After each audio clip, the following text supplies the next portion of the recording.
सावधान। नमस्कार महामंत्र। दोनों हाथ जुड़े हुए, आंखें कोमलता से बंद। ओम ह्रीं नमो अरहंताणं। ओम ह्रीं नमो सिद्धाणं। ओम ह्रीं नमो आयर्याणं। ओम ह्रीं नमो वज्झायाणं। ओम ह्रीं नमो लोये सब्बसाहूनं। ओम ह्रीं नमो अरहंताणं। ओम ह्रीं नमो सिद्धाणं। ओम ह्रीं नमो आयर्याणं। ओम ह्रीं नमो वज्झायाणं। ओम ह्रीं नमो लोये सब्बसाहूनं। ओम ह्रीं नमो अरहंताणं। ओम ह्रीं नमो सिद्धाणं। ओम ह्रीं नमो आयर्याणं। ओम ह्रीं नमो वज्झायाणं। ओम ह्रीं नमो लोये सब्बसाहूनं। येषु पंचणमुक्कारो सब्बपावपणासनो मंगलानं च सब्बेशिं परमं हवै मंगलम्। परमं हवै मंगलम्। आराध्य को नमन, समने वृंद को वंदामि नमंसामि। पूरी तरह समर्पण और वीतरागता यानी अहिंसात्मक प्रेम भाव से हम प्रतिक्रमण के लिए प्रस्तुत होते हैं। सबसे पहले इडियापतिक सूत्र का वाचन करते हैं। उसके प्रशिक्षण के लिए मेरा निवेदन समने श्री सन्मति प्रज्ञा जी से। वंदामि नमंसामि।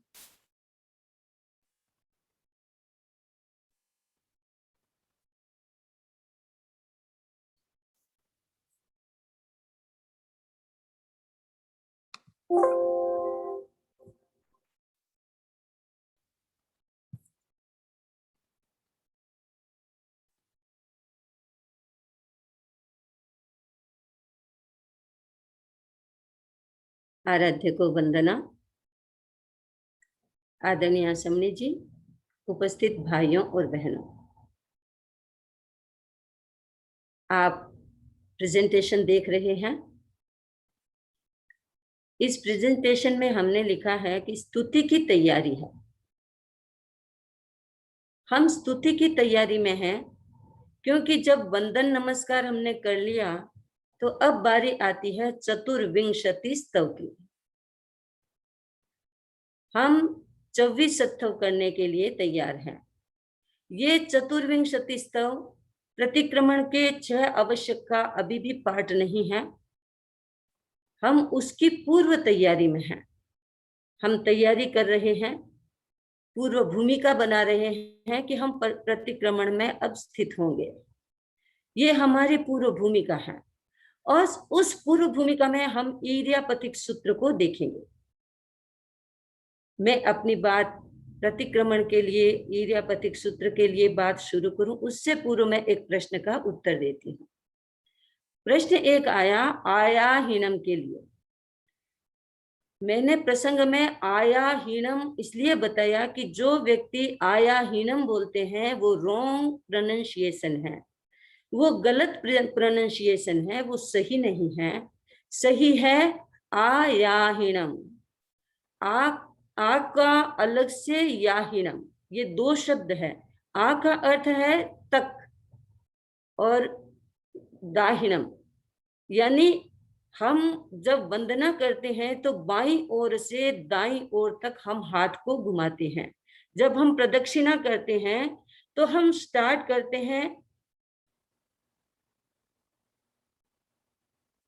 हम दाहिनी तरफ तक, राइट हैंड तक ले जाते हैं।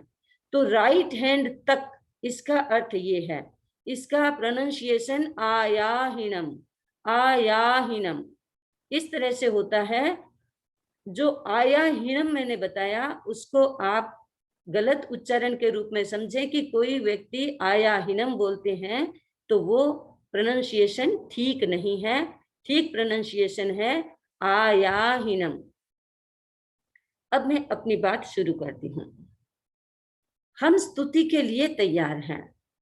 कोई भी व्यक्ति स्तुति करता है और विशेष रूप से प्रतिक्रमण के संदर्भ में जब स्तुति करता है तो पहले ही नमन करके वो अपने आप को भावित कर चुका है। अब वो 24 भगवान की स्तुति करता है। पहले हमने 5 परमात्माओं को, 5 परमेष्ठी को नमस्कार किया, गुरु को वंदन किया। अब हम तीर्थंकरों की स्तुति करते हैं। तो गुरु वंदन के बाद तीर्थंकरों की स्तुति तो ठीक है, क्योंकि आप बहुत बार बोलते हैं गुरु गोविंद दोनों खड़े, काके लागू पाए, दोहा जानते हैं आप। बलिहारी गुरुदेव की गोविंदियो बताए, क्योंकि गुरु की बलिहारी है वो गोविंद को बताते हैं। तो हमने गुरु को वंदना कर ली, अब गोविंद की बात आ रही है। 24 तीर्थंकर हमारे जैन धर्म में होते हैं। हम उनको, उनकी अभी स्तुति करने के लिए चतुर्विंशति स्तव, 24 तीर्थंकरों की स्तुति के लिए तैयार हैं। तो उसकी पूर्व भूमिका में हमें पहली बात ये देखनी है कि जब हम स्तुति करने के लिए उद्यत होते हैं, हम सभा भवन में पहुंचते हैं, स्थानक उपाश्रय में जाते हैं जहां हम प्रतिक्रमण करते हैं, या फिर घर में भी प्रतिक्रमण करते हैं, तो हम किसी एक स्थान से दूसरे स्थान तक हम पहुंचते हैं।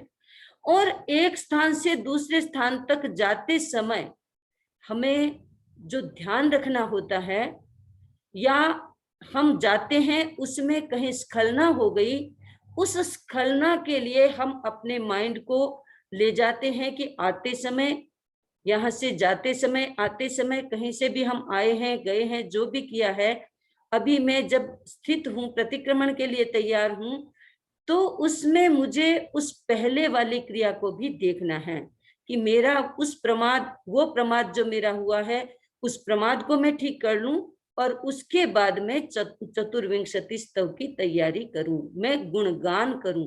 तो उसकी पूर्व भूमिका है। हम पूर्व भूमिका के रूप में पहली पाटी, जिसको हम पाटी बोलते हैं, पहला सूत्र है इर्यावह्यम सूत्र। ये जो इर्यावह्य सूत्र है, इसका हम पहले उच्चारण करेंगे, शुद्ध उच्चारण करेंगे, और उसके बाद में फिर इसका अर्थ देखेंगे।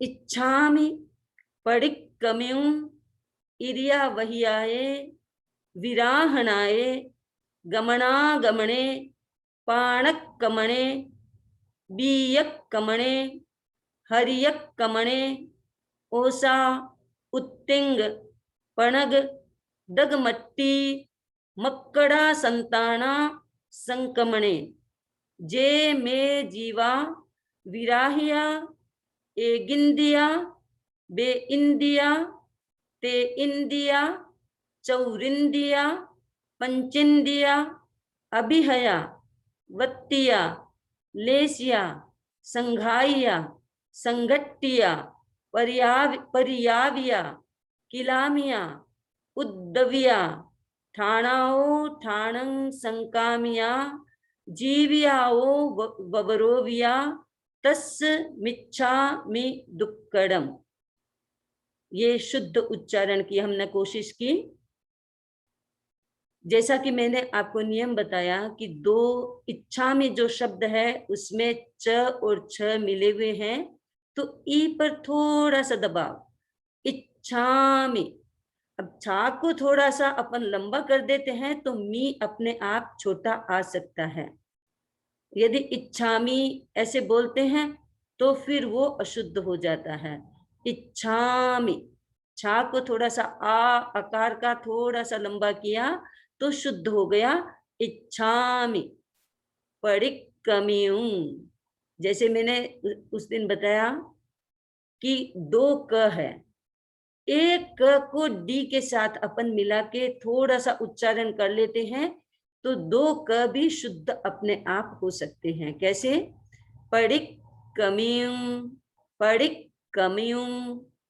एक क अपने थोड़ा सा वहां दे दिया, लेकिन जब थोड़ा सा पहले वाले के साथ देते हैं तो पूरा अ सहित क को नहीं लेना है, बिना अ के क को लेना है।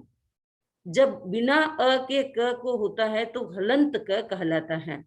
तो पड़िक कमियुं, पड़िक कमियुं।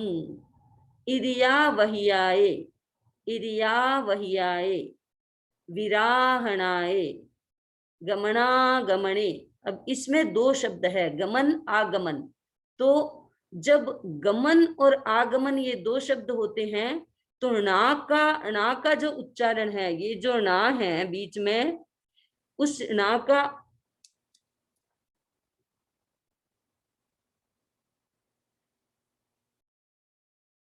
अभी पेन को यूज नहीं कर पा रहे हैं, ठीक है कोई बात नहीं। अपन तो ना का जो उच्चारण है बीच में, उस ना के उच्चारण को हम ग के साथ इधर जोड़ देंगे, गमना गमणे, गमना गमणे, तो शुद्ध उच्चारण हो जाता है, गमना गमणे।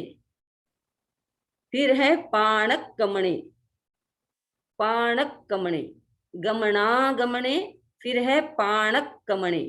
वही क वाली बात है, पाणक कमणे, क को न के साथ बोल दिया तो पाणक कमणे। फिर है बीयक कमणे, क को उधर य के साथ थोड़ा सा कर देंगे, हरियक कमणे, सेम बात। ओसा, उत्तिंग। अब त दो है तो ऊपर थोड़ा सा दबाव, उत्तिंग। पणग, दगमट्टी। कई बार लोग ग को यहाँ दो बोल देते हैं, दग्गमट्टी, दग्गमट्टी नहीं, दगमट्टी, दगमट्टी। मक्कड़ा संताना, संकमणे, जे में जीवा, विराहिया, एगिंदिया, दे इंदिया, ते इंदिया, चौरिंदिया। चौरी ऐसा नहीं होगा, चौरिंदिया, पंचिंदिया, अभिहया, वत्तिया, लेसिया, संघाइया, संगट्टिया, परियाविया, किलामिया, उद्दविया। अब दो द हैं तो एक द को ऊ के साथ बोल देंगे तो सही सही उच्चारण हो सकता है, उद्दविया। ठाणाओ, ठाणं, संकामिया, जीवियाओ, वबरोविया, तस्य मिच्छामि दुक्कड़म। अब हम इसका अर्थ करते हैं। इच्छामि, मैं चाहती हूं, मैं इच्छा करती हूँ। किस चीज की इच्छा करती हूँ? करनी तो स्तुति है मुझे, करना मुझे प्रतिक्रमण है। क्योंकि प्रतिक्रमण से पहले मैं जब 24 तीर्थंकरों की स्तुति कर रही हूँ और 24 तीर्थंकरों की स्तुति में मैं अपने आप को योजित कर रही हूँ, तो मैं क्या कर रही हूँ, मैं जो आई इधर आके बैठी, खड़ी हुई, जो भी हुआ, उसके प्रतिक्रमण की मैं इच्छा करती हूँ। इरियापथ संबंधी, इरिया वही आए, इरियापथ संबंधी जो भी मेरी स्खलना हुई है, विराधनाएं स्खलना हुई है, उसके लिए मैं प्रतिक्रमण करने की इच्छा करती हूँ।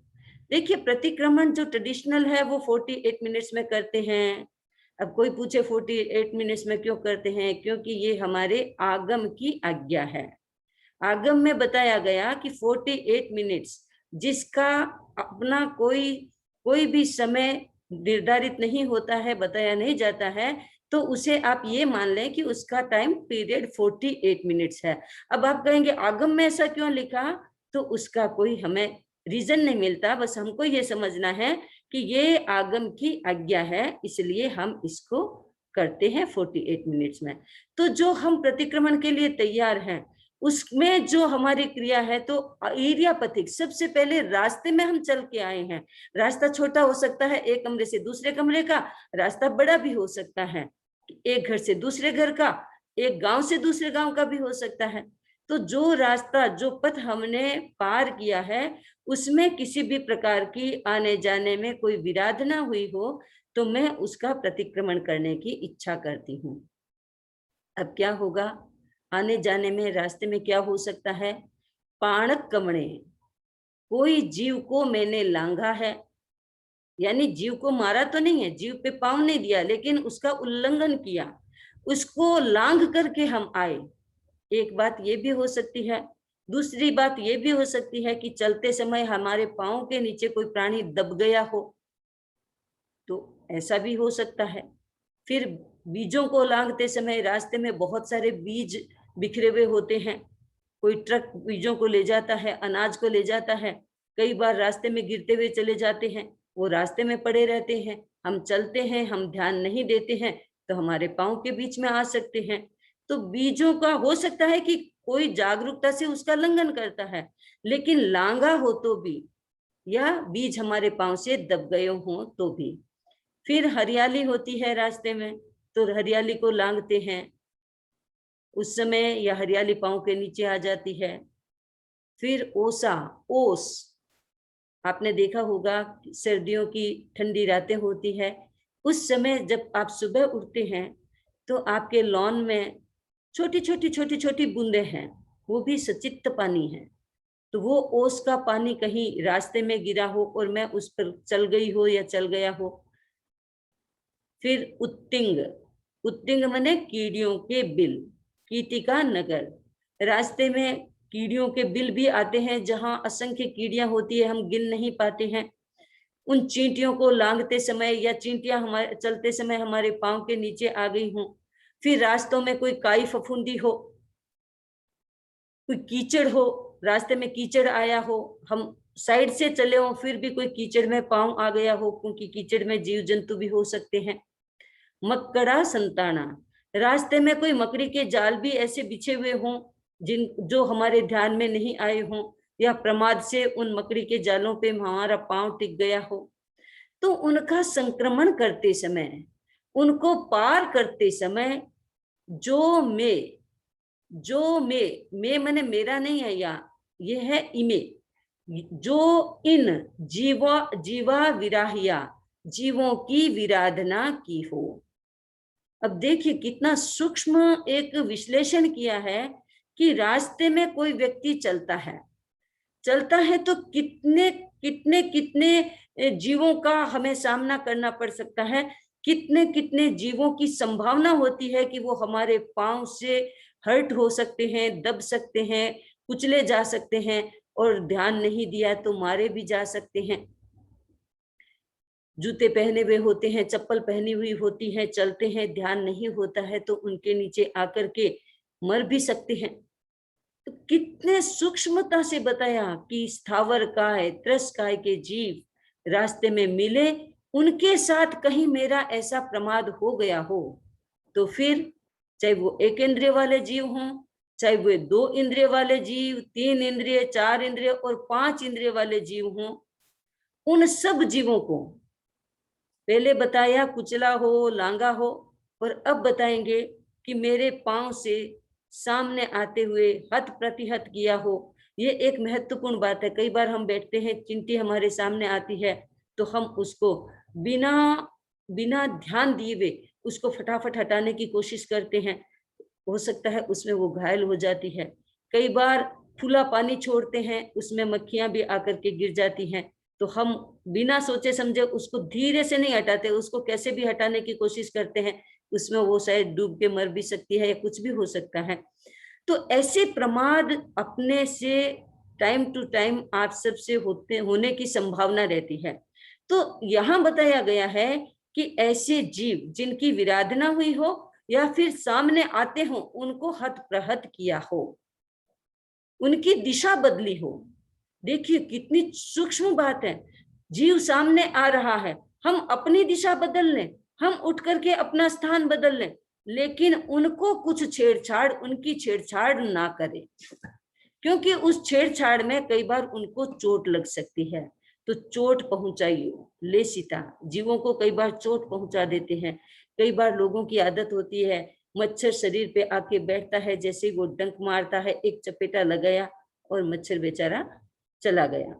तो इस तरह से भी उनको चोट पहुंचाई हो, उनका हनन भी हो जाता है। या फिर कई बार ऐसा होता है कि संघाइया इकट्ठा किया हो, बहुत सारे जीवों को इकट्ठा करते हैं, जैसे बहुत सारी चिंटियां आ गई घर में तो एक बाल्टी में झाड़ू से उनको सबको इकट्ठा कर देते हैं।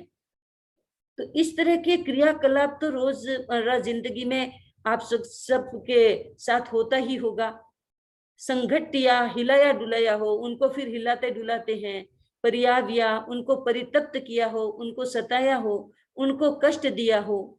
कई बार हम सताते नहीं हैं, लेकिन हमको पता नहीं होता है, तो हम ऐसी क्रियाएं करते रहते हैं। तो उनके साथ ऐसा व्यवहार जो भी होता है, जीवों के साथ ऐसा व्यवहार जो भी होता है, उनसे उनको कष्ट होता है, परितापित होते हैं वो। तो उनको हमें किलामिया, उनको कष्ट दिया हो, पर्याव्या, उनको परितप्त किया हो, संघटिया, उनको हिलाया डुलाया हो, संघाइया, उनको इकट्ठा किया हो। तो ये सारी बातें यदि हमने यहाँ इस स्थिति में आने से पहले की हो, उसके बाद उद्दविया, उनको उत्पीड़ित किया हो, उनको हैरान किया हो। कभी कोई जीव होता है, घर में निकालते हैं तो इधर उधर, अभी चूहे को निकालना है, वो इधर उधर भागता है, हम उसके पीछे भागते हैं, तो वो हैरान होता है, वो जीव हैरान होता है। तो हमने यदि उनको हैरान किया हो, चिपकली आ गई घर पे, या कुछ ऐसे और भी जीव होते हैं जिनको हैरान किया हो, या और कई लोग तो घर पे पशु पक्षी भी रखते हैं, तो उनको भी हम हैरान करते हैं। अपना अपना एक एंटरटेनमेंट हो जाता है, लेकिन कभी कभी वो भी हमारे कारण हैरान हो जाते हैं। तो इस तरह से जीवों के साथ इस प्रकार का व्यवहार हुआ हो या किया हो। ठाणाओ ठाणं संकामिया, एक स्थान से, ठाणाओ, एक स्थान से दूसरे स्थान पर संकामिया, रखे हों, यानी उनको स्थानांतरित किया हो। उनका स्थान कहीं है, उनको उठाया और दूसरे स्थान पर उनको रख दिया। तो ऐसा भी यदि किया हो। जीवियाओ ववरोविया, और ऐसा करने में कई बार प्राणी अपना जीवन खो देते हैं। सूक्ष्म होते हैं, डेलिकेट होते हैं, कोमल होते हैं, उनका शरीर इतना मजबूत नहीं होता, संघनन तो बहुत ही कमजोर होता है।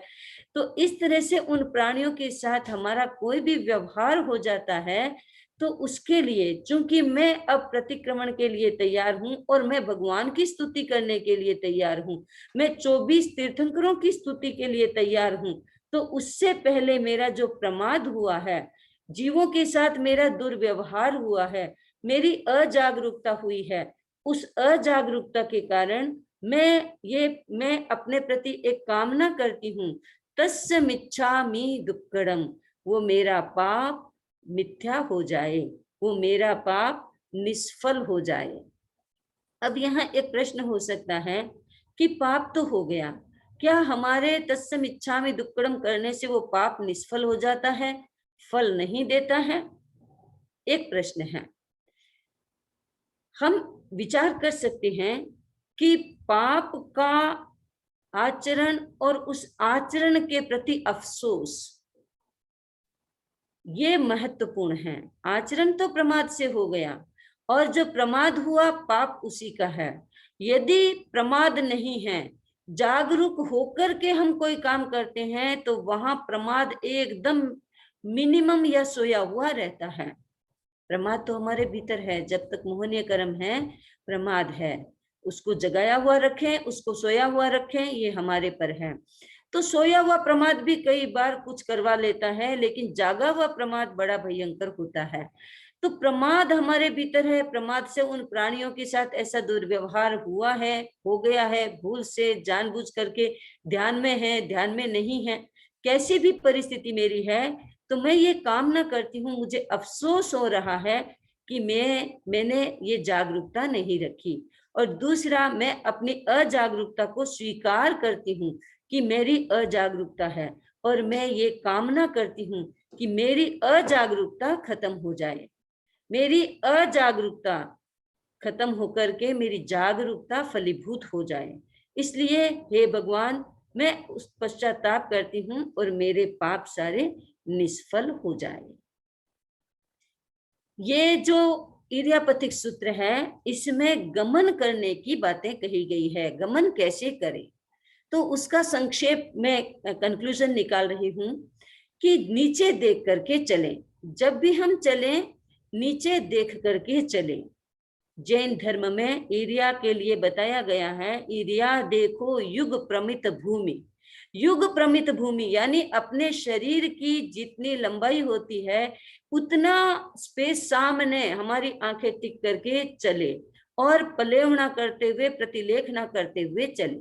तो ये नीचे देखकर चलने की बात है।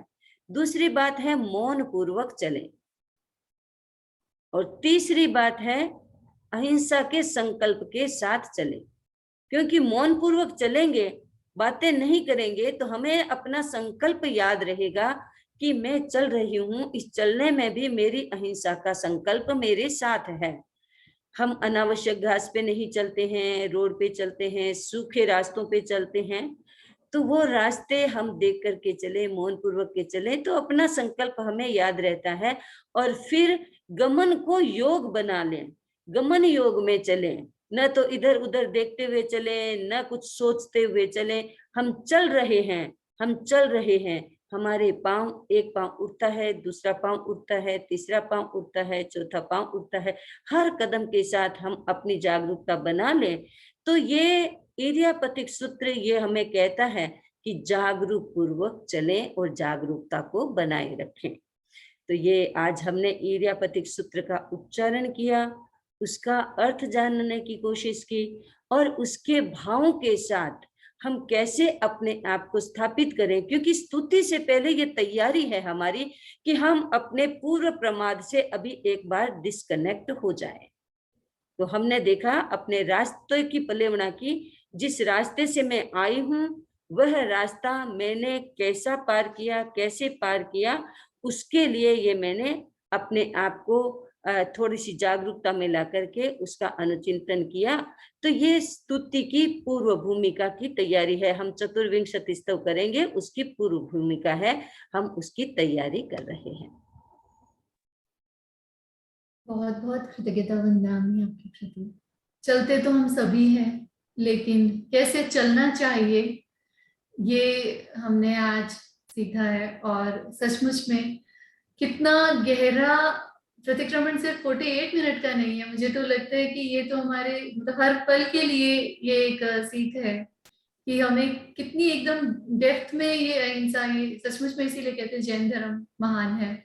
अहिंसा का गीत तो सभी गाते हैं वंदामी, लेकिन जो डेप्थ यहाँ पर है वो सचमुच में। और अब जिज्ञासा है अंजू जी चौधरी, उनके बाद पंकज जी। वंदामी नमन स्वामी। मुझे ये पूछना था कि जो हम नमस्कार महामंत्र बोलते हैं उसमें जो आता है एसो पंच, कहीं कहीं बुक्स में है नमोकारो और कहीं कहीं है नमुकारो, तो सही क्या है, हमें किसका उच्चारण करना चाहिए? ऐसे देखिए, सही तो दोनों ही लग रहे हैं, पर हम अपने पुस्तकों में देखते हैं या गुरुदेव के पास जब हम सुनते हैं तो नमुक्कारो बोला जाता है, नमुक्कारो जैसा मैंने लिखा हुआ था, नमुक्कारो। तो जहां हम जो चीज सीखते हैं और जहां से सीखते हैं उसी के उच्चारण को हम ग्रहण करें तो ज्यादा अच्छा है। वैसे नमुक्कारो भी गलत नहीं है। पंकज जी लोनावत, उनके बाद सीमा जी बोचरा। वंदामि नमन स्वामी।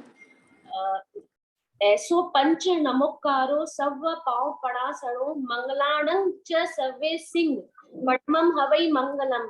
क्या मैंने राइट पढ़ा है ये? ऑलमोस्ट राइट ही है आपका, अच्छा पढ़ा है। क्योंकि वो ग पहले तो मैं म पढ़ती थी सारा नमो अरहंताड़म, अब आपसे समझने के बाद ग पढ़ रही हूँ 2 दिन से, तो इसके लिए मुझे ये कंफ्यूजन हुआ। ऐसे ना देखिए कि आप म भी बोलते तो आप गलत नहीं बोल रहे थे, ये हमेशा ध्यान रखें। आप ग बोलते हैं तो प्राकृत के उच्चारण में ग का उच्चारण ऐसे सर्वमान्य है, तो इसलिए। और म भी ऐसा नहीं है कि आप म बोलते हो तो कोई गलत उच्चारण है, गलत उच्चारण वो भी नहीं है। इसलिए जब हाँ नमो अरहंताणं, नमो सिद्धाणं, जब णंग लिखा हुआ है तो ग बोल दे पीछे और म भी बोल दे, तो कोई कई बार ऐसा होता है कि म बोलने वाला के तुम गलत बोल रहे हो, ऐसा नहीं है। अब म बोलते हैं तो भी सही है, लेकिन ग अच्छा ब्यूटीफुल लगता है प्राकृत भाषा में, इसलिए हम ग के उच्चारण करने की कोशिश करें। वंदना, ये मैं और का जो है ना मतलब राष्ट्र में इसका काफी लोगों को कंफ्यूजन है, और कहीं कहीं ऐसा भी कहा जाता है कि मैं बोलते किसी मंत्र के उच्चारण में तो शक्ति मतलब अपने भीतर रहती है, हम कलेक्ट करते हैं, तो शायद इसलिए भी ये होगा, लेकिन प्राकृत के अनुसार जो आपने फरमाया वो सही है।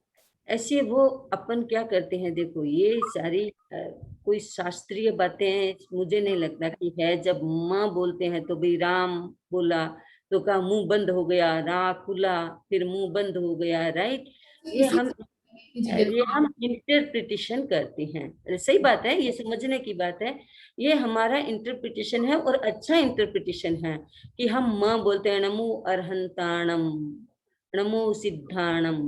म भी इसलिए कहा कि म भी गलत नहीं है, लेकिन ग का उच्चारण होता है तो वो नासिका से जो एक ग का जो एक साउंड निकलता है वो ब्रेन में पहुंच करके हमारे ब्रेन में बहुत ही सुंदर असर डालता है।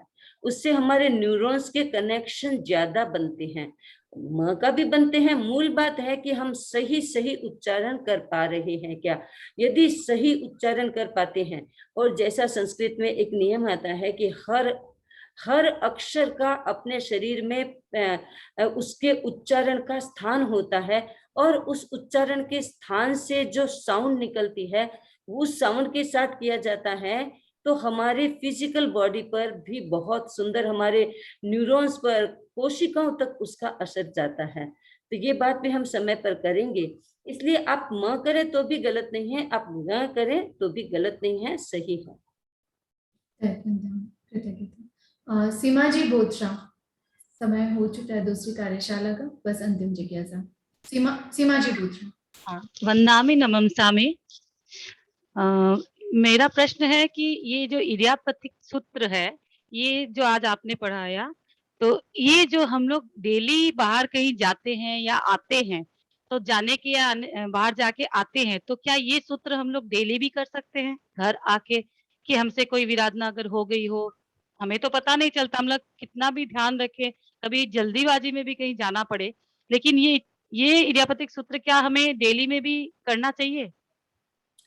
आपने देखा होगा कि साधु साध्वियां जब बाहर जाती हैं गोचरी पाने के लिए, उच्चार प्रसरण के लिए, किसी भी आवश्यक कार्य के लिए बाहर जाते हैं, तो आकर के इर्यापतिक सूत्र का उच्चारण करते हैं, वो ध्यान करते हैं, उसको कहते हैं 24 कर रहे हैं। तो जब मैंने प्रतिक्रमण की पहला सेशन था उसमें बताया प्रतिक्रमण कितने 6 तरह का होता है, उसमें बताया कि आवश्यक कार्यों की निवृत्ति करने के बाद भी प्रतिक्रमण करने का हमारा प्रावधान है।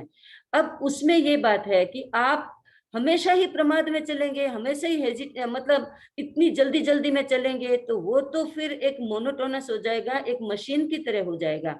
इसलिए हमको कोशिश ये करनी चाहिए कि हम जागरूकता से चलें, लेकिन न चल पाए हो आकर के आप इस पार्टी का ध्यान करें, बहुत ही अच्छी बात है, ये करना चाहिए। बहुत बहुत कृतज्ञता वंदानी आपके प्रति। और किसी का मैसेज आया है कि पूरा सेशन वो अटेंड नहीं कर पाए हैं, तो मैंने यूट्यूब का लिंक भी भेजा है आज की कार्यशाला का। यूट्यूब के तेरापन चैनल पर ये अवेलेबल रहेगी, तो आप बाद में भी जरूर देखें। और जिन बहुत सारी जिज्ञासाएं थी लोगों की, हैंड रेज थे, मैं उनको नहीं ले पाई, मैं क्षमा चाहती हूँ आपसे। आप ये चैट में भी लिख के अपनी जिज्ञासाएं भेज सकते हैं, और जैन लोक प्रतिक्रमण नाम से व्हाट्सएप ग्रुप भी महासभा का बना हुआ है, आप वहां पर भी जुड़ सकते हैं और अपनी जिज्ञासाएं भेज सकते हैं, उसका लिंक भी मैं आपको भेज दूंगी। तो बहुत बहुत कृतज्ञता वंदामी आपके प्रति। कृतज्ञोस्मि कृतज्ञोस्मि कृतज्ञोस्मि। हम सभी आपके प्रति आभारी हैं। वंदामी नमस्कार। कल हमने भद्रशाल वन, नंदन वन और सोमनस वन के बारे में जाना, या यूं कहें कि इस कार्यशाला के माध्यम से वंदामी ने हमें इसका वर्चुअल भ्रमण करवाया। आगे और क्या है ये जानने की इच्छा जागृत हुई, और मेरे ख्याल से मेरी ही नहीं सभी की हुई है। तो अब पांडुप वन से होते हुए जम्बू द्वीप की ओर हमें ले चलने के लिए मेरा निवेदन समनेश्री जयंत प्रज्ञा जी से। वंदामी नमस्कार।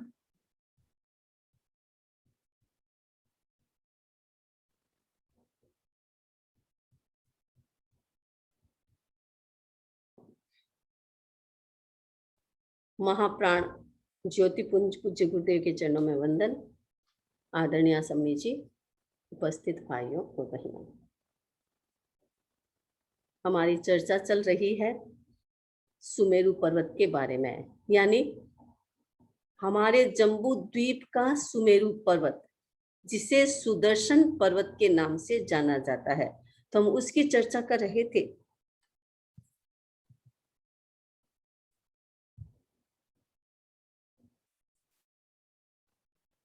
भद्रशाल वन, नंदन वन, सोमनस वन, और अब हम चलेंगे पांडुक वन पर। ये सबसे महत्वपूर्ण वन है, यद्यपि छोटा है सबसे, क्योंकि ये सुमेरु पर्वत के ऊपर के पार्ट में है और सुमेरु पर्वत नीचे से चौड़ा है। धीरे धीरे ऊपर जाते जाते वो कम हो जाता है। नीचे बहुत लंबा चौड़ा है, ऊपर वो कम हो जाता है। तो ये पांडुक वन ऊपर का पार्ट है, लेकिन बहुत महत्वपूर्ण है। बहुत बार आपने सुना होगा, जब भी पर्यूषण आता है और तीर्थंकरों के जीवन चरित्र के बारे में जब आप जानते हैं, तो आपने सुना होगा कि तीर्थंकरों का जन्म होता है तो पांडुक वन में ले जाकर के उनका जन्मोत्सव मनाया जाता है, यानी सुमेरु पर्वत पर उनका जन्मोत्सव मनाया जाता है। तो सुमेरु पर्वत तो इतना लंबा चौड़ा है, सब जगह नहीं। इस पांडुक वन में ही सुमेरु पर्वत जो पांडुक वन है, उस पांडुक वन में ही तीर्थंकरों के जन्मों का उत्सव मनाया जाता है और वो उत्सव सभी देव आकर के मनाते हैं। अब ये पांडुक वन भी आगे जैसे हमने नंदन वन और सोमनस वन को समझा था, वैसे ही रचना है। थोड़ा उससे छोटा है तो कम होगा, लेकिन प्राय सभी रचनाएं वैसी ही है। 4 प्रकार के देवता वहां भी रहते हैं, उनका भी अपना स्थान है। पुष्करणी बनी हुई है, यानी बहुत सुंदर सुंदर पौंड बने हुए हैं वहां। इस पांडुक वन में पौंड बने हुए हैं। देवता लोग क्रीड़ा करने के लिए, मनोरंजन करने के लिए वहां घूमते फिरते हैं। केवल देवता ही नहीं, कुछ साधु होते हैं जो चारण लब्धि युक्त होते हैं, जो विद्याधर आदि होते हैं, वो भी यहाँ जाकर के नंदन वन, सोमनस वन और पांडुक वन में जाकर के अपना भ्रमण करते हैं, घूमते हैं, फिरते हैं, क्रीड़ा करते हैं, मनोरंजन करते हैं। जैसे आप लोग वेकेशन में घूमने के लिए जाते हैं, वैसे वो लोग भी आते हैं। यहाँ पर सारी व्यवस्थाएं हैं और उस व्यवस्था के आधार पर अपना मनोरंजन करते हैं। तो ये पांडुक वन सबसे ऊपर का पांडुक वन है, वो सबसे, यानी पांडुक वन। बाकी वन तो 500 योजन के हैं, ये 495, यानी 500 में 5 योजन कम का ये है वन है। इस ऊपर का पार्ट है, उसमें बहुत सारी चीजें बनी हुई है। जिन मंदिर बने हुए हैं, बड़े बड़े जिन मंदिर बने हुए हैं, जहां तीर्थंकरों की स्टेच्यू रखी गई है, प्रतिमाएं रखी गई है। पूजा पाठ तो कौन कितना करता है ये अलग बात है, लेकिन वहां ये इतिहास की दृष्टि से मंदिर है, क्योंकि देवताओं के पास साधु संत नहीं होते हैं। देवता लोग वहां जाकर के जिन प्रतिमाओं के स्थानों पर जाकर के अपना स्वाध्याय करते हैं, अपनी चर्चाएं धर्म की करते हैं, अपने आप को पवित्र बनाने की कोशिश करते हैं, तो वो सब वहां पर बने हुए हैं। तो 4 दिशाएं हैं। ये देखते हैं आप, ऊपर का ये शिखर है, ये हमारा शिखर है, यानी चूलिका। सुमेरु पर्वत की ये चूलिका है। ये पांडुक वन है, उसके ऊपर के पार्ट में ये चूलिका है। चूलिका के नीचे उसकी जड़ों में चारों ओर 4 बड़े बड़े मंदिर बने हुए हैं और मंदिरों के अंदर बहुत बड़े बड़े सोने के सिंहासन रखे हुए हैं। चारों दिशाओं में 4 सिंहासन, और सिंहासन से बाहर भी इस प्रकार गेट बने हुए हैं। सीधे मंदिर में आप नहीं जा सकते, वे दरवाजे बने हुए हैं। चारों दिशाओं में 4 दरवाजे बने हुए हैं और चारों दिशाओं में सिंहासन रखे हुए हैं। बड़े बड़े सिंहासन होते हैं। ये 4 प्रकार के सिंहासन हैं। पहला है पांडुक शिला, यानी शिला कहो, सिंहासन कहो, बड़े बड़े सिंहासन है, उनके आसपास भी सिंहासन है, तो पांडुक शिला। दूसरा हमारा है पांडुकंबल शिला, जो यहाँ पर स्थित है, ये पांडुकंबल शिला। और तीसरा है हमारा उत्तर में रक्त पांडुकंबल शिला, और चौथा है रक्त शिला। ये 4 प्रकार की शिलाएं हैं, यानी सिंहासन हैं। इनके नाम ऐसे हैं, नाम इसीलिए रखते हैं कि नाम के आधार पर तीर्थंकरों का अभिषेक होता है। हर कोई तीर्थंकर का हर जगह अभिषेक नहीं होता, अलग अलग क्षेत्र। जैसे ये पांडुक शिला है, यहाँ पर हमारे जो जम्बू द्वीप है उसके में महाविदे यानी 2 महाविदे, बीच में सुमेरु पर्वत आने से पूर्व महाविदे, पश्चिम महाविदे, ये 2 प्रकार के महाविदे हो गए हैं। तो एक महाविदे के तीर्थंकरों का अभिषेक यहाँ पांडुकशिला में होगा और दूसरे पश्चिम महाविदे के तीर्थंकरों का अभिषेक रक्तशिला में होगा। ये अलग अलग सिंहासन बने हुए हैं और जहां से रिलेशन होता है उस तीर्थंकरों का अभिषेक वहां किया जाता है। हमारे भरत क्षेत्र में जन्म लेने वाले तीर्थंकरों का अभिषेक दक्षिण दिशा में पांडु कंबल शिला है वहां पर होता है। और हमारे ही जैसा, हम भरत क्षेत्र में है, हमारा ही जैसा एर भरत क्षेत्र और है, हम इस किनारे हैं जम्बू द्वीप के और वो एर भरत उस किनारे हैं। आप ये पूरा जम्बू द्वीप का नक्शा समझेंगे तो आपको पता चलेगा वहां भी तीर्थंकर होते हैं जैसे हमारे यहाँ होते हैं। तो वहां जो तीर्थंकर जन्म लेते हैं उनका अभिषेक होता तो ये पांडुक वन ही है, इसी में ही होता है सबका, लेकिन अलग अलग शिलाएं होती है, उस अलग अलग शिलाओं पर तीर्थंकरों का अभिषेक किया जाता है। अब ये पांडुक वन बहुत सुंदर होता है, ऐसा नहीं है।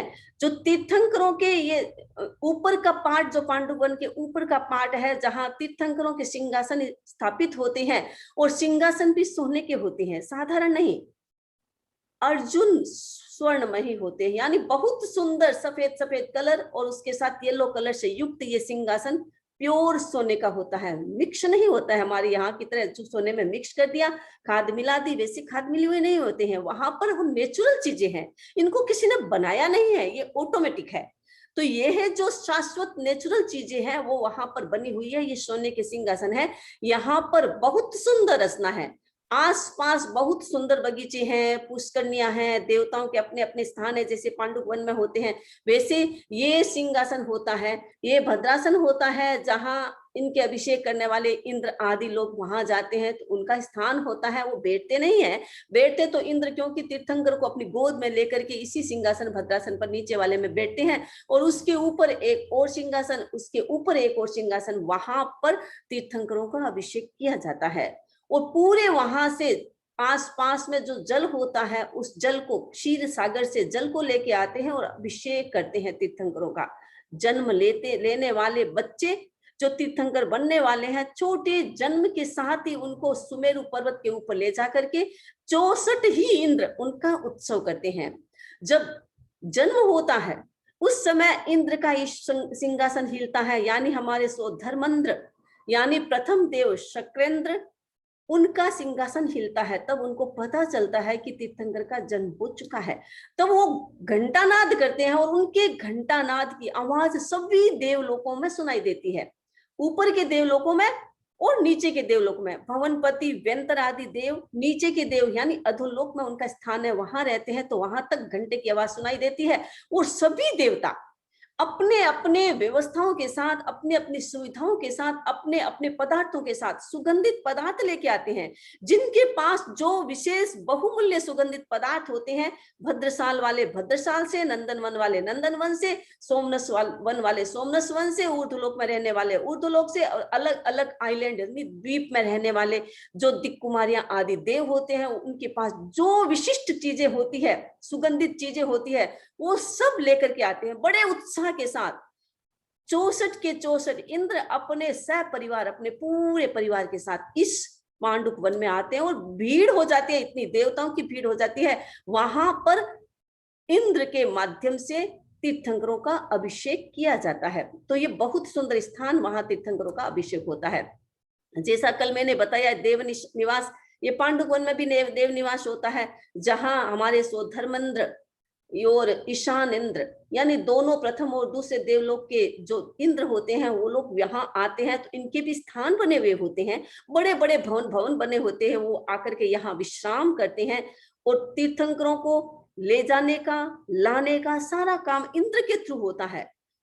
दिक्कुमारियां तो सारी व्यवस्थाएं करती है, बाकी सुमेरु पर्वत तक लाना, उनका अभिषेक करना, सारा इंद्र का काम होता है। इंद्र अपने 5 रूप बना करके तीर्थंकरों की स्तुति, तीर्थंकरों का अभिषेक करते हैं। तो वो यहाँ आकर के भवन में अपना रहते हैं, यहाँ पर अपना मनोरंजन करते हैं, अपनी देवांगनाओं के साथ आते हैं, अपने परिवार के साथ आते हैं। और ये वन कैसा है, ऊपर का वन हो, चाहे नंदन वन में जो बने हुए हैं या चाहे सोमनस वन में बने हुए हैं, ये ऐसे वन बने हुए हैं, वहां पर एक एक पौंड होते हैं, पुष्करणी होती है जिसमें सीढ़ियां होती है, अंदर जाकर के अनेक प्रकार के सुंदर दृश्य होते हैं, वहां देव लोग अंदर भी चले जाते हैं और बहुत सुंदर दृश्य होते हैं। यहाँ पर देवता घूमते हैं, फिरते हैं, अपना मनोरंजन करते हैं।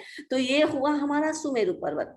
पूरा सुमेरु पर्वत बहुत लंबा चौड़ा, और उसकी चूलिका, ऊपर की चूलिका जो 40 योजन की है, नीचे से 12 योजन चौड़ी है, बीच में 8 योजन की हो जाती है, ऊपर से जाते जाते जाते जाते वो 4 योजन की हो जाती है, बहुत छोटी हो जाती है। तो इस प्रकार ये हमारा सुमेरु पर्वत सोने का पर्वत और विशिष्ट विशेषताओं से युक्त ये पर्वत है। और ये पर्वत 1 लाख योजन का और परमानेंट शाश्वत पर्वत है। सुमेरु पर्वत को शाश्वत पर्वत कहा जाता है। कितना भी तूफान आ जाए, कितने भी कुछ भी हो जाए, लेकिन ये पर्वत अपनी जड़ों से हिलेगा नहीं। बहुत सुरक्षित और स्ट्रॉन्ग पर्वत माना जाता है, क्योंकि सारी रचना इस पर्वतों के अंदर में होती है। अब ये पांडुप वन हो गया हमारा, ये पूरा सुमेरु पर्वत हो गया। अब हम चलते हैं, हमारे जम्बूद्वीप में आ जाते हैं।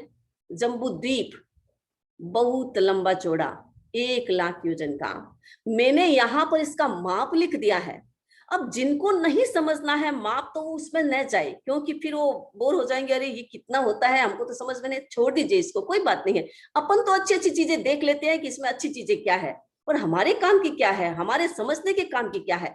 ये चीजें भी अच्छी है कि 1 लाख योजन का होता है, इसकी परिधि इतनी लंबी चौड़ी होती है, ये भी समझना चाहिए। जिनको विशिष्ट ज्ञान करना होता है, विशिष्ट सूक्ष्म करना होता है, तो ये भी समझना चाहिए, क्योंकि ये सब चीजें होती है जिसको करते करते करते हमारा सूक्ष्म मजबूत होता है। मान लीजिए किसी को कंठस्थ नहीं आता है, याद नहीं होता है, करते जाए करते जाए करते जाए, शायद 10 दिन में, 1 महीने में 1 श्लोक होगा, लेकिन दूसरे महीने में 2 श्लोक होना स्टार्ट ऑटोमेटिक हो जाएगा। तो मैथ नहीं आती है तो कोई बात नहीं है, लेकिन समझने की कोशिश करते हैं तो धीरे धीरे धीरे धीरे हमारे भीतर में वो भी कैपेसिटी पैदा हो जाती है कि हम मैथ भी, अपने गणित भी करना स्टार्ट कर देते हैं। तो ये गणित के फार्मूले हैं, आप इसको समझे तो ठीक है, नहीं तो कोई बात नहीं है। लेकिन हम इस जम्बूद्वीप को समझ लेते हैं कि ये जम्बूद्वीप क्या है। ये हमारा पूरा जम्बूद्वीप जिसमें हम रहते हैं, ये जम्बूद्वीप यानी हमारे इस मध्य लोक में असंख्य द्वीप और समुद्र है। जैसा पहले भी मैंने कहा था, असंख्य द्वीप समुद्र, और एक द्वीप से दूसरा जो समुद्र है, दूसरे समुद्र से तीसरा आइलैंड है, तीसरे आइलैंड से चौथा समुद्र है, वो सब एक दूसरे से दुगुना होता चला गया। जैसे हमारा जम्बूद्वीप 1 लाख योजन का है, तो इसके चारों ओर लवण समुद्र है, वो 4 लाख योजन का हो गया। और उसके बाद थाती खंड है, वो 8 लाख का हो गया। और फिर उसके बाद कालोदधी है, वो 16 लाख का। ऐसे डबल होते जाते हैं, डबल होते जाते हैं। तो ये हमारा जम्बूद्वीप जिसमें हम रहते हैं, सबसे मिडल का पार्ट है। जितने भी द्वीप समुद्र है, सबके मिडल का पार्ट है। अब सब द्वीप समुद्र तो चूड़ी के आकार की तरह है, क्योंकि उनके बीच में कोई ना कोई आइलैंड आ गया, ये जम्बूद्वीप सबके बीच में आ गया, तो सारे इसके इर्द गिर्द घूमेंगे। तो इस लवण समुद्र है, ये देखो जम्बूद्वीप के चारों ओर घूम रहा है, वो बीच में नहीं जाएगा, क्योंकि बीच में जाने का स्थान नहीं है और आ भी नहीं सकता। भगवान महावीर से गौतम स्वामी ने पूछा, भगवान ये जम्बूद्वीप है, जम्बूद्वीप के चारों ओर इतना गहरा समुद्र है, ये जम्बूद्वीप से तो बड़ा है, तो कहीं ये जम्बूद्वीप को डुबो न दे। भगवान ने कहा, नहीं गौतम, ऐसा नहीं होगा। जब तक जम्बूद्वीप में धर्म रहेगा, तीर्थंकर विद्यमान रहेंगे, साधु साध्वी रहेंगे, धार्मिक श्रावक रहेंगे, धर्म विद्यमान रहेगा, तो पानी की तो ताकत ही नहीं है कि वो जम्बूद्वीप को डुबो सके। तो इतना हमारा जम्बूद्वीप, इसके चारों ओर ये लवण समुद्र है, तो बीच में आ नहीं सकता, क्योंकि ये हमारा आइलैंड है। अब बाकी के जितने भी लवण द्वीप और समुद्र है, वो सब चूड़ी जैसे हैं। आप चूड़ियां पहनती है बहने, बीच में से तो खाली है, किनारे से बनी हुई होती है, बीच में खोखली होती है, तो चूड़ी के समान हमारे आइलैंड द्वीप सब कुछ है। और बीच का जो ये हमारा जम्बूद्वीप है, ये थाली जैसा है, बीच में थाली के छेद नहीं होता, तो थाली के जैसे पूरा का पूरा इसका कंस्ट्रक्शन होता है। ये भी लंबा चौड़ा है, 1 लाख योजन का है, और चौड़ा कितना भी, उसकी परिधि पूरी, ये भी लंबी चौड़ी है। अब इसमें हमें समझना है, क्योंकि एक जम्बूद्वीप को आपने समझ लिया तो सारे द्वीप, सारे समुद्र एक ही जैसे हैं। एक द्वीप को और एक समुद्र को अच्छी तरह से समझ लो। ये जम्बूद्वीप, इसको समझ लो, क्योंकि हम इसमें रहते हैं, तो इसको हम अच्छी तरह से जान लेते हैं कि हम जिसमें रहते हैं है कैसा आखिर। और इसके बाद जो लवण समुद्र है इसको समझ लो। बाकी के द्वीप समुद्र एक ही जैसे आएंगे, कोई विशिष्ट होगा तो हम विशिष्ट बात कर लेंगे, बाकी एक जैसे होते हैं। तो ये चूड़ी के नहीं, ये थाली जैसा होता है। अब इस समुद्र में जो हमारा जम्बू द्वीप है, इस जम्बू द्वीप में आप देख रहे हैं 7 क्षेत्र है। एक है हमारा भरतक क्षेत्र, दूसरा है हेमवत क्षेत्र, तीसरा है हरिवश क्षेत्र, चौथा हमारा ये महाविदय बड़ा हो गया, फिर है रम्यक वर्ष क्षेत्र, फिर हिरण्यवत क्षेत्र और फिर एरवत क्षेत्र। ये पूरा है। हमारे भरतक क्षेत्र के बाद भी लवण समुद्र आ जाता है और एर भरत के बाद भी लवण समुद्र आता है, और हर एक क्षेत्र के बाद लवण समुद्र आता है, ऐसा नहीं है। अब ये हेमवत क्षेत्र है तो यहाँ से यहाँ है, पूरा यहाँ दोनों साइड में इसके समुद्र आता है। ये हमारे महाविदय है, इसके भी दोनों साइड में समुद्र आते हैं। हमारे ये जम्बू द्वीप के 4 दरवाजे बने हुए हैं, जिस दरवाजों के माध्यम से लवण समुद्र में जाया जा सकता है। लवण समुद्र का पानी हमारे इसमें आता है। हमारे जितने भी यहाँ समुद्र है हमारे भारतवर्ष में या हमारे अमेरिका में, जितने भी हमारे इस वर्ल्ड में जिसको हम देख सकते हैं, उसमें जितने भी समुद्र है पानी इसी का है, इसी लवण समुद्र का पानी आया हुआ है। इसीलिए पानी मीठा नहीं है, खारा है, क्योंकि लवण समुद्र का पानी खारा है, नमक जैसा है। तो ये पानी यहाँ का पानी वहां का पानी यहाँ आया हुआ है। तो ये दरवाजे बने हुए हैं, सब में दरवाजे बने हैं, पानी का आदान प्रदान भी होता है, पानी को रोकने का माध्यम भी होते हैं दरवाजे को, जो दरवाजे के माध्यम से पानी आते हैं। बड़े बड़े दरवाजे हैं, इसकी भी हम चर्चा करेंगे कि कैसे दरवाजे बने हुए हैं हमारे चारों ओर, ताकि हम कितने सुरक्षित है, तो इसकी चर्चा हम बाद में करेंगे। तो अभी आप देखेंगे इसके 7 क्षेत्र है, हर क्षेत्र के बीच बीच में आप देख रहे हैं पर्वत है। ये है हमारा भरतक क्षेत्र, और भरतक क्षेत्र के बाहर ये सोने का पर्वत बना हुआ है, और सोने के पर्वत के बाद में फिर ये हेमवत क्षेत्र आ जाता है। होम क्षेत्रवत के बाद फिर एक चांदी का पर्वत बना हुआ है, और चांदी के पर्वत के बाद में फिर एक क्षेत्र आ गया, और फिर एक क्षेत्र के बाद में फिर ये सोने का पर्वत हो गया, और फिर हमारा ये महाविदय आ गया, और महाविदय के बाद में फिर ये एक पर्वत आ गया, ये नील पर्वत, नीलम मणि होती है ना, उसका ये पर्वत है। देखो कितना महत्वपूर्ण है हमारा ये जम्बू द्वीप, कितना सोना चांदी हीरे पन्ने माणक मोती, पर्वत के पर्वत, बड़े बड़े पर्वत इनसे बने हुए हैं। अब व्यक्ति अगर कोई पहुंच जाए तो पर्वतों को भी तोड़ लेगा, लेकिन ये तो परमानेंट पर्वत है ना, इसको तोड़ नहीं सकता, इसलिए ये आज तक सुरक्षित है, इनको कोई भी तोड़ नहीं सका। तो ये लवण हमारा ये नीलम का पर्वत है। इसके बाद ये फिर एक क्षेत्र आ जाता है, ये पिंक कलर के हैं, ये हमारे द्वीप है, आइलैंड हमारा क्षेत्र है, और ये जो है वो समुद्र है, पर्वत है। ये दूसरा चांदी का पर्वत आ गया, इसको रुक्मी पर्वत कहते हैं। फिर ये द्वीप आ गया, ये हिरण्यवत आ गया क्षेत्र, और फिर क्षेत्र, और ये फिर वापस पर्वत आ गया है, इसको शिखरी पर्वत कहते हैं। फिर ये हमारी भरतक क्षेत्र की तरह यहाँ भी एर भरत आ गया। ये दोनों एक जैसे हैं, इसमें कोई अंतर नहीं है। हमारे यहाँ अभी भरतक क्षेत्र में 5वां आरा चल रहा है, तो यहाँ भी 5वां आरा चलेगा। हमारे यहाँ 24 तीर्थंकर होते हैं, तो यहाँ भी 24 तीर्थंकर होते हैं। हमारे जितने क्षेत्र हैं यहाँ भी उतने ही क्षेत्र हैं, सारा एक जैसा ही कंस्ट्रक्शन चलता है। तो ये हमारे 7 क्षेत्र हो गए, ये 7 क्षेत्र है। ये बीच में महाविदय है, बहुत बड़ा चौड़ा है, इसके भीतर में बहुत सारी चीजें हैं, इसको हम समझेंगे। तो ये पहले हो गया हमारा। अब इसमें इतने इतने पर्वत है, हम क्षेत्र को अलग समझाएंगे, लेकिन ये पर्वत है, पहले हम पर्वत को जान लेते हैं कि पर्वत पर क्या है। सबसे पहले हमारे भरतक क्षेत्र के पास आता है हिमवान पर्वत, ये पर्वत है। और हर पर्वत पर एक विशेषता क्या है, एक बहुत सुंदर तालाब बना हुआ है, बहुत लंबा चौड़ा तालाब होता है, और उस तालाब पर एक कमल होता है, राइट। उस कमल पर एक देवी विद्यमान है। तो यहाँ भी एक देवी है, श्री देवी विद्यमान रहती है। हमारे जो भरतक क्षेत्र के बाहर जो हमारा हिमवान पर्वत है, इस पर्वत पर जो पौंड बना है, ये सरोवर बना है, इस सरोवर पर जो कमल है उसमें श्री देवी विद्यमान रहती है। देवी है श्री, जिसको लक्ष्मी का रूप भी माना जाता है, लेकिन ये श्री देवी यहाँ कमल में रहती है। और ये अकेली नहीं रहती है, इतना बड़ा पौंड है, इसका कमल सबसे विशिष्ट होता है, सबसे बड़ा होता है, लेकिन इसके पास आसपास भी बहुत सारे कमल है। आप देखेंगे, देखो ये इस प्रकार ये कमलों के बने हुए उनके भवन हैं, जिन भवनों में श्री देवी का पूरा परिवार रहता है। यानी ये श्री देवी वहां की वो श्रेष्ठ रानी कहो, जो कुछ भी कहो, शासक कहो, वो श्री देवी है। और श्री देवी का इतना लंबा चौड़ा परिवार, हर एक देवताओं के अपने अपने होते हैं, लोकपाल होते हैं, अपनी सेना होते हैं, अपने नौकर चाकर होते हैं, अपने दास दासी होते हैं, अपने पुरोहित होते हैं, बहुत सारे होते हैं, अपनी परिषद होती है। तो ये सारे परिषद है, ये जितने भी कमल है ये तो छोटे मैंने दिखाए हैं, लेकिन इतने छोटे नहीं हैं, इतने बड़े बड़े हैं। यहाँ पर इनके भवन बने हुए हैं, कमल साइड में भवन बने हैं, और इस भवनों में देवियां अपना निवास करती है, अपने अपने परिवार के साथ ये देवी रहती है। और ये पद्म सरोवर बहुत सुंदर बना हुआ है, इस पद्म सरोवर में ये देवियों का निवास होता है।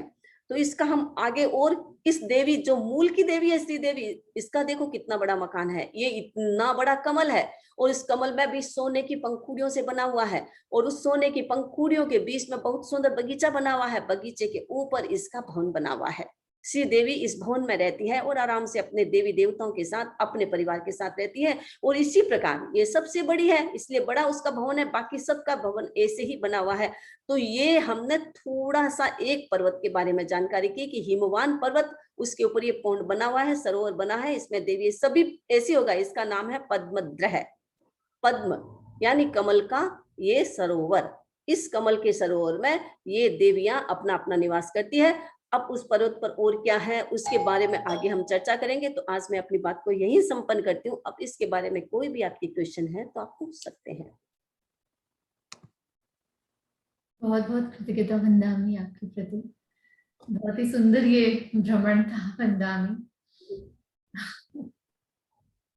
जिन किन्हीं की भी जिज्ञासाएं हैं आप हैंड रेज करके पूछ सकते हैं।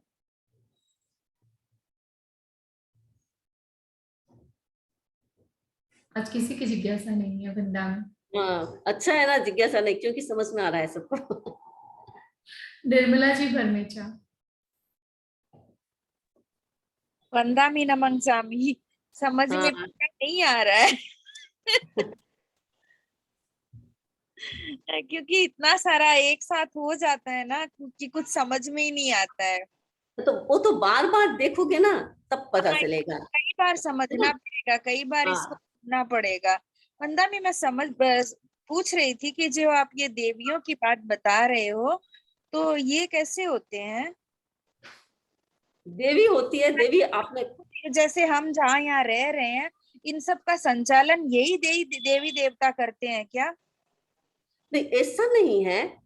देवी देवता सारे संचालन नहीं करते, इनके अपने अपने काम होते हैं, उनकी अपनी अपनी रिस्पॉन्सिबिलिटी होती है, उसके आधार पर वो काम करते हैं। अब इनकी रिस्पॉन्सिबिलिटी क्या है उसके आधार पर आप देखेंगे कि इनका काम क्या है। जैसे ये श्री देवी है, ये हमारे हिमवान पर्वत पर रहती है, तो हमारे यहाँ जितना भी, क्योंकि ये सरोवर है, ये पानी है वहां पर, तो जितने भी गंगा यमुना नदियां निकलती है, उस नदियों में क्या कैसे होता है कि खराब कचरा नहीं है, तो इन नदियों की रक्षा, आपने कभी सुना होगा कि भी ये समुद्र है, इसके अधिष्ठायक देव ये है, उनको सूचना देते हैं कि आओ इसकी सफाई करो, घटनाओं में पड़ते हैं। तो ये इस प्रकार की देवियां होती हैं, इनको अपना काम दिया होता है, उसके आधार पर काम करते हैं। हमारी रक्षा के लिए नहीं है, हमारी रक्षा के लिए अलग अलग देवों को अपना बनाया हुआ है कि वो हमारी रक्षा नहीं करेंगे। हमारी रक्षा तो हमारी अपनी आत्मा ही करेगी, बाकी जो हमारा ये जम्बू द्वीप है उसकी रक्षा करना, उसका काम करना, अलग अलग काम इनको सौंपा हुआ है, इसके आधार पर अपने काम करते हैं। हमारी क्रियाओं का संचालन तो हम अपने कर्मों के द्वारा हम ही करेंगे। रुचि जी जैन, उनके बाद धनराज जी टाटिया। वंदामी नमन स्वामी, आपने जो अभी ये जम्बूद्वीप का जो चित्र बताया है, तो हाँ, जैसे हम बताते हैं ना कि 15 कर्म क्षेत्र होते हैं, 5 ऐरावत, 5 भरत, और जो, तो ये 15 कर्म क्षेत्र इसी जम्बूद्वीप के अंदर है? नहीं, इसमें नहीं है पूरे, क्योंकि वो तो 28 द्वीप, पूरे 28 द्वीप की बात है ना, ये केवल एक द्वीप की बात है। तो मतलब 28 के अंदर कितने जम्बू पर्वत हैं? हमारे 28 द्वीप के अलग है, इसमें ये जो क्षेत्र है, अभी आपको इसको कंटिन्यू हम चलेंगे तो उसमें आएगा, तो आप समझ लेंगे कि ये हमारे यहाँ 2 महाविदे हैं, एक भरत है, एक एर भरत है, तो ये 3 ही कर्म क्षेत्र है, बाकी के कर्म क्षेत्र नहीं है। तो इस प्रकार आप इसके अंतर्गत समझेंगे, ये केवल एक कंस्ट्रक्शन है जो आप धीमे धीमे जानेंगे तो पता चलेगा। अभी मैंने पूरा एक बार बता दिया, अब एक एक का आप विश्लेषण करेंगे तो आपको पता चल जाएगा कौन सा कर्म क्षेत्र है, कौन सा अकर्म क्षेत्र है। आगे हम धीरे धीरे देखेंगे तो हमें, और लेकिन ये क्लास को हम कंटिन्यू रखेंगे तभी हम समझ पाएंगे। हो सकता है शुरू में थोड़ा लगे कि हमारे सामने सारी चीजें वंदामी नई है। हाँ, क्योंकि अब मैंने कहा ना कि क्षोभम करना है तो घुसना पड़ेगा, दिमाग पर स्ट्रेस देना पड़ेगा, तभी क्षोभम होगा, तभी समझ में आएगा। और जो नई चीज है उसके लिए थोड़ा स्ट्रेस या थोड़ा एफर्ट तो करना ही पड़ता है। और बार बार YouTube पे आप देख सकते हैं, अवेलेबल है, जैसा कि उन्होंने निर्मला जी ने कहा कि एक बार में इतनी सारी चीजें होगी तो नहीं समझ में आया, तो अब धीरे धीरे यूट्यूब पे बार बार अगर देखेंगे, यूट्यूब के तेरापन चैनल पर ये अवेलेबल है। मैंने चैट में लिंक भी भेजा हुआ है, मैं फिर से भेज दूंगी। तो तो इतना होता है, 2 बार आप देखोगे इतने में आपको समझ में आ रही है, हाँ, क्योंकि ये याद तो नहीं होता है इतने जल्दी, और बार बार देखना ही पड़ता है। लेकिन बार बार देखोगे तो आपको पता चल जाएगा, अरे हाँ, हमारे जम्बूद्वीप में इतने क्षेत्र है, इतने पर्वत है, वो आपको पता चल जाएगा। ज्यादा इसका एफर्ट या श्रम नहीं करना पड़ता है, जल्दी याद हो जाता है। बट एक नई चीज होती है तो हमारे दिमाग में कॉन्सेप्ट होता है कि अरे ये तो कठिन है, हमको याद नहीं होगा, और इसके आधार पर भी नहीं होता है जल्दी से। तो इसको आप दिमाग में रखो कि नहीं, नई चीज है तो क्या बड़ी इजी है, हम तो इसको देखें, क्योंकि ये तो देखने की चीजें है ना, तो इसको देखते जाएंगे तो आपको याद होता जाएगा। वैसे भी बंदा में आपने इसे इजी बना भी दिया है इतनी सुंदर प्रेजेंटेशन से। तो एक तो चीजें हम पढ़ते हैं और एक हम सामने विजुअलाइज करते हैं, तो काफी राइट, हाँ, उसका तो अंतर होता ही है। धनराज जी टाटिया, उनके बाद रेखा जी गोलछा। वंदामी नमस्कामी। हाँ हाँ, मेरा प्रश्न था कि जैसे नंदन वन में 4 देवता रहते हैं, यहाँ पांडुक वन में भी आपने बताया कि 4 देवता यहाँ रहते हैं, तो वही हाँ। देवता विपूर्णा करके रहते हैं या दूसरे देवता होते हैं? नहीं नहीं, हल अलग अलग क्षेत्र के अलग अलग देवता होते हैं, नाम यही होते हैं, बट देवता अलग अलग होते हैं। उनका स्थान वहां है, दूसरे यहाँ, मतलब उसी जाति के उसी प्रकार के देवता दूसरे वहां रहते हैं, तो अलग अलग देवता होते हैं। रेखा जी गोलछा। वंदामी नमस्कामी।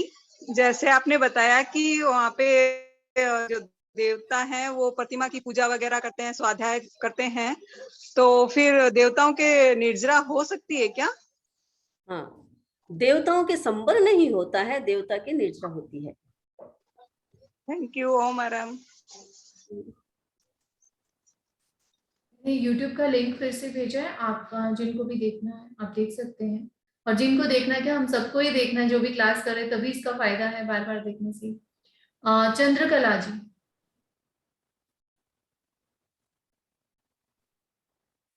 चंद्रकला जी अगर आप सुन पा रहे तो। मंजू जी पगारिया। वंदामि नमस्कामी।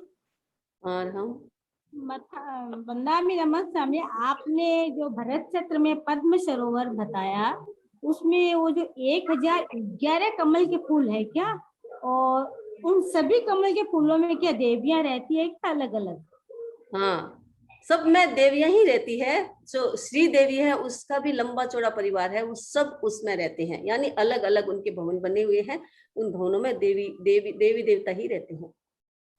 अंतिम जिज्ञासा, आईफोन से कोई जुड़े हुए हैं अगर आप सुन पा रहे हैं?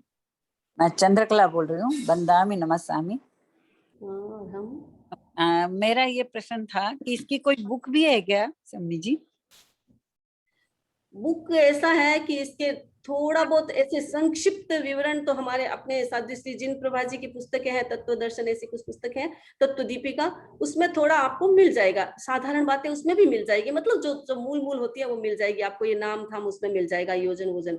बाकी तो जम्बूद्वीप प्रज्ञप्ति अपना आगम है, आप उस आगम में पढ़ोगे तो सारी चीजें आपको मिलेगी। आईफोन से जो है वो अपनी जिज्ञासा रखें। हाँ, वंदामी में मेरा एक क्वेश्चन था कि ये जो मेरू पर्वत है, तो ये जो स्वर्गलोक और नरकलोक वगैरह सब उसी के ऊपर आ जाते हैं क्या? अधोलोक, ऊर्ध्वलोक, मध्यलोक वगैरह? नहीं। और हाँ, दूसरा प्रश्न था कि ये जो आपने बताया कि देवी देवता का परिवार, तो परिवार में उसका माता पिता पुत्र पुत्री ऐसा कुछ परिवार है कि सब सेवक वगैरह उसको परिवार कहते हैं? नहीं, इनकी हर एक देवों की अपनी रानियां भी होती है, मतलब देवांगनाएं भी होती है, उनके स्थान इनके अपने नहीं होते हैं, जैसे बच्चे अपने नहीं होते, लेकिन उस स्थान पर पैदा होने वाले, मान लीजिए इंद्र है, इंद्र जिस सिंहासन पर जिस शैया पर पैदा हुआ है, उस शैया के पास में जो शैया रखी हुई है वो उसकी पटरानी हो जाती है, उसके स्थान पर जो पैदा होता है वो उसके बच्चे माने जाते हैं, ऐसे माने जाते हैं। बट बाकी वो उनके नहीं होते हैं, बट परिवार इनका भी होता है जो अपने साथ में रहते हैं, साथ में मतलब रहते करते हैं। और दूसरी बात है कि ये जो हमने सुमेरु पर्वत की चर्चा की, ये सुमेरु पर्वत हमारे मध्यलोक का पार्ट है, इसमें ऊर्ध्वलोक नहीं आता है। ऊर्ध्वलोक सुमेरु पर्वत के ऊपर जाता है और अधोलोक भी इसमें नहीं आता है। अधोलोक हमारे अधोलोक सुमेरु पर्वत के नीचे का पार्ट है जिसमें नारकीय देव रहते हैं, वो अलग है, इसमें नहीं आते हैं। अंतिम जिज्ञासा संगीता जी बोरा। संगीता जी बोरा,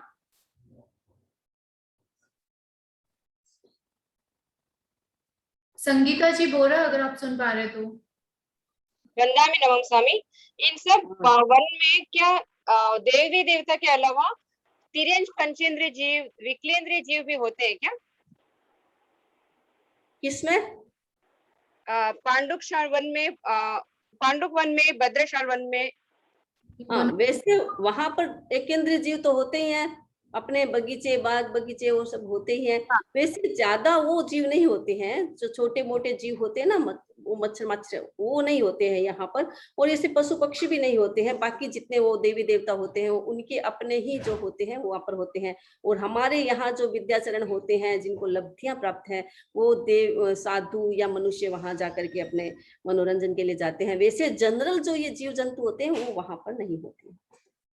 बहुत बहुत कृतज्ञता वंदामी आपके प्रति।